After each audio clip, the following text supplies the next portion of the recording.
Good morning, guys. Welcome to all. Today's session, I am here. Neeru Sadotara is going to teach class 12th subject education chapter 7 learning. Guys, from last 2 days we are discussing about laws of learning. Yesterday we had discussed about second law of learning, that is law of exercise. Now only one primary law is left, that is the third primary law. Today we will discuss third primary law, that is law of effect. Firstly, we will discuss the meaning of law of effect. Law of effect is also called the law of pleasure and pain, or law of satisfaction and annoyance. Every activity has its affective tone. Some activities end in pleasure and other end in pain. The activities which are associated again and again, the learning becomes more effective. Activities which are associated with pain, punishment, or annoyance are not repeated and their strength is decreased. तो बच्चों, ये जो law of effect है, हम कोई भी learning करें, कुछ भी सीखते हैं, तो उसका इफ़ेक्टिव टोन यानी उसका कुछ ना कुछ असर या प्रभाव हम पे रहता है. कुछ एक्टिविटीज़ जो हैं उनका एंड हमें खुशी मिलती है और कुछ में हमें पेन. और जो एक्टिविटीज़ हम जो एसोसिएट होंगी प्लेयर के साथ और हम उनको अगेन, और जो खुशी के साथ होंगी उनको हम अगेन रिपीट करेंगे, तो उनकी लर्निंग क्या होगी, इफ़ेक्टिव. और ऑन द अदर हैंड कुछ एक्टिविटीज़ एसोसिएट होंगी पेन और पनिश के साथ, उनको हम रिपीट नहीं करना चाहेंगे, तो जो स्ट्रेंथ होगी उनकी लर्निंग की वो क्या होगी, डिक्रीज़ होगी. तो इस तरह से पिक्चर में भी हम दिखा रहे हैं कि लॉ ऑफ इफ़ेक्ट जो है उसके भी वो भी दो पार्ट्स में डिवाइड होता है, law of pleasure and law of pain. ठीक है, तो अब ध्यान से देखिएगा. Thorndike defined this law as follows: when modifiable connection between situation and response is made and is accompanied by satisfying state of affairs, that connection's strength is increased. ठीक है, same जैसे लॉ ऑफ एक्सरसाइज में था. आपको ये तो पता ही है कि लर्निंग में जब भी होगी उसमें कनेक्शन होगा सिचुएशन और रिस्पॉन्स में, और वो सिचुएशन और रिस्पॉन्स में जो मॉडिफाइएबल कनेक्शन होगा जब हम, और वो एकम्पनीड करेगा किससे, सेटिस्फाइंग स्टेट ऑफ अफेयर से. तो और सेटिस्फाइंग से तो वो कनेक्शन जो है, स्ट्रेंथ जो है वो इंक्रीज होगी. और but when made and accompanied by annoying state of affair is strength, तो उसकी स्ट्रेंथ डिक्रीज होगी. ठीक है, तो इसको इसीलिए ये जो लॉ है इसको जो है सेटिस्फेक्शन एंड एनोयंस लॉ भी बोला जाता है. तो जब भी कनेक्शन से आप सेटिस्फाइड हो गए तो और आपको तब क्या मिलेगा, प्लेजर मिलेगा, तो ये कनेक्शन जो है वो इंक्रीज़ हो जाएगा. But on the other hand अगर ये एकम्पनीड होगा एनोइंग स्टेट से और कनेक्शन जो है एनोइंग स्टेट में होगा और आपको पेन मिलेगी, तो ये स्ट्रेंथ जो है इस बॉन्ड की वो क्या हो जाएगी, डिक्रीज़ हो जाएगी. अब इसकी हम एजुकेशनल इम्प्लीकेशंस जो हैं उसके बारे में डिस्कस करेंगे. So the educational implications of law of effect are as पहला, गुड एटीट्यूड एंड हैबिट्स. ठीक है, Good attitude and habits can be formed in children by associating them reward, satisfaction और praise.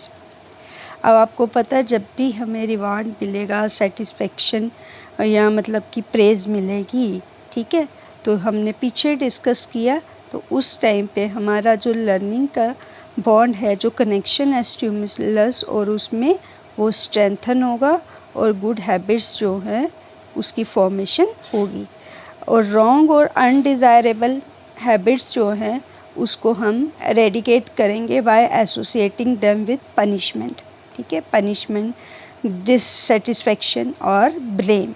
तो अगर हम रोकना है कि बच्चा बैड हैबिट्स में ना इंडल्ज हो, तो हम उसके बीच में जो बॉन्ड बना है स्टिमुलस और रिस्पॉन्स के बीच में, उसको ब्रेक करेंगे किसके द्वारा, जो है पनिशमेंट और डिससेटिस्फेक्शन और अनोयंस से। तो इस तरह से ये लॉ जो है, टीचर इस लॉ को यूज़ करके बच्चों में गुड एटीट्यूड और हैबिट्स को डेवलप भी कर सकता है और बैड हैबिट्स को एरेडिकेट भी कर सकता है। अब आ गया emotion of anger and jealousy. Emotion of anger and jealousy can be removed with the help of this law by associating anger or jealousy with state of dissatisfaction और annoyance. अब जो है नेगेटिव इमोशंस जो हैं, anger हो गया, jealousy, वो हम रिमूव कर सकते हैं बच्चे को इस लॉ से with the state of dissatisfaction और अनोयंस, ठीक है। जब हम आगे से नाराज़गी जो करेंगे या डिससेटिस्फेक्शन, तो बच्चे में ये जो जेलसी और एंगर के इमोशंस हैं, इनमें इसका भी बॉन्ड जो है इसको हम वीक कर पाएंगे। अब जो है नेक्स्ट है theory of reward and punishment. It is based on this law, reward should be given for desirable behavior and punishment should be associated with undesirable behavior. तो इसी लॉ से डेवलप हुआ theory of reward and punishment. ये इस पर based है कि reward जो है, जब हम बच्चे की लर्निंग इफ़ेक्टिव करना चाहें, जहाँ जो हम उसको लर्न करवाना चाहते हैं, हम ऑब्वियस है हमेशा डिज़ायरेबल बिहेवियर ही चाहेंगे बच्चे में, तो वो जो डिज़ायरेबल बिहेवियर है बच्चे का, उसके जो है बॉन्ड जो भी हो, हम मॉडिफाइबल बॉन्ड जो है स्टिमुलस और रिस्पॉन्स का, उसको स्ट्रेंथन करना चाहेंगे। और वो स्ट्रेंथन किससे होगा, रिवॉर्ड से, ठीक है। रिवॉर्ड से हम बच्चे में डिज़ायरेबल बिहेवियर को स्ट्रेंथन कर पाएंगे।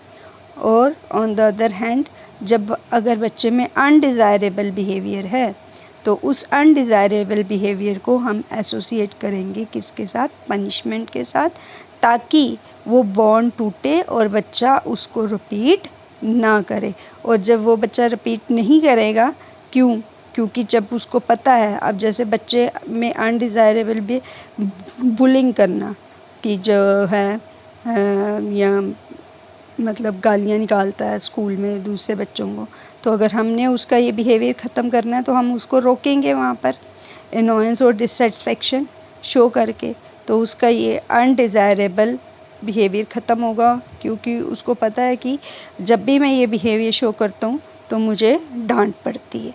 तो इस तरह से ये थ्योरी और reward and punishment teacher use करके बच्चों को डिज़ायरेबल बिहेवियर भी डेवलप कर सकता है और अनडिज़ायरेबल बिहेवियर को एरेडिकेट भी कर सकता है।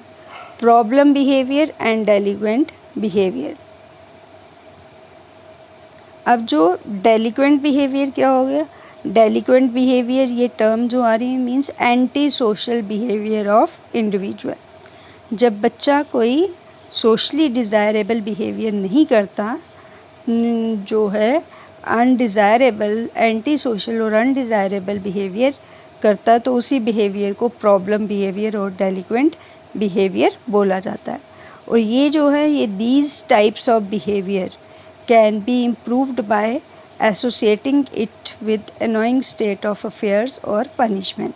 तो ये जो बच्चे में ये वाला बिहेवियर होगा, इसको हम इम्प्रूव कर सकते हैं।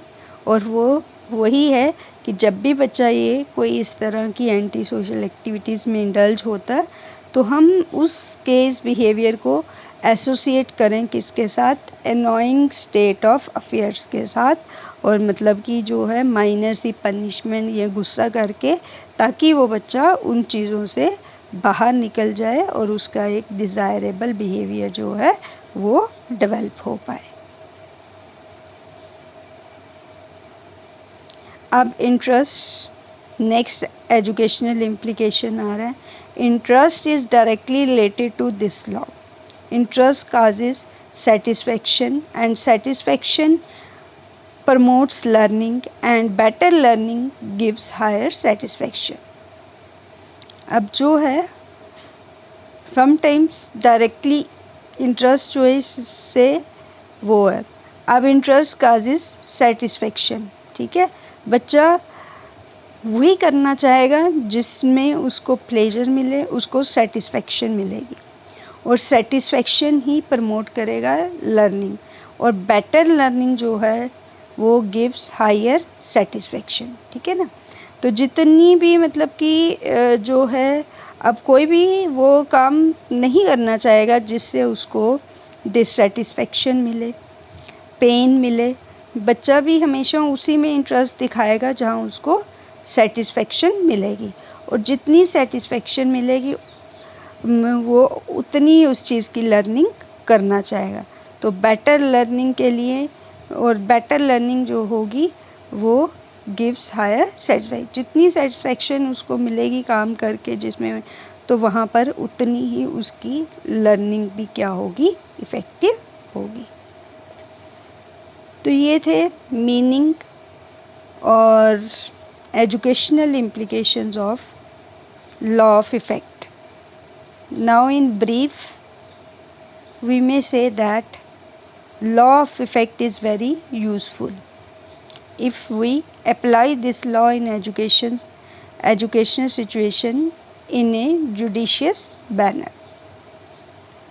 अब ये जो लॉ बहुत ही यूज़फुल है, क्योंकि एक टीचर के पास एक यार्ड स्टिक की तरह है ये, वो उसके अगर डिज़ायरेबल बिहेवियर आ रहा है तो उसको स्ट्रेंथन करने के लिए भी ये लॉ यूज़ कर सकती है, और ऑन द अदर हैंड अगर उसमें कोई नेगेटिव बिहेवियर आ रहा है तो वो इस लॉ से उसका ये नेगेटिव बिहेवियर जो है उसको भी ख़त्म कर सकती है by the negative reinforcement.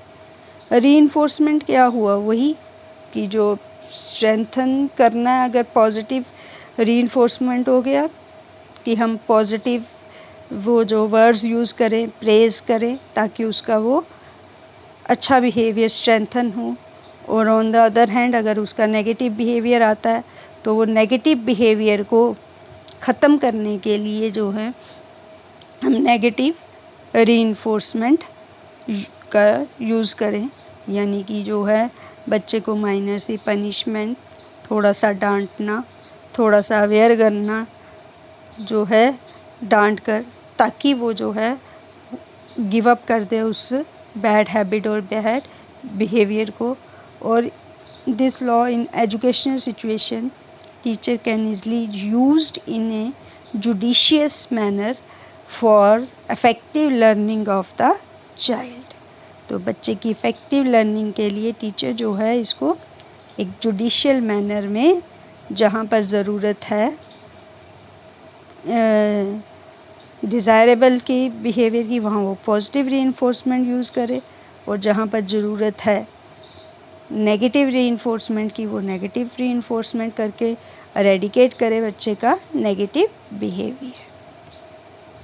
So this was all about the law of effect. और now today we have completed primary laws of learning. ये तीनों लॉ बहुत ही इम्पोर्टेंट हैं एग्ज़ामिनेशन पॉइंट ऑफ व्यू से। इनको अच्छी तरह से पढ़ के तैयार करिएगा। थैंक यू गाइस।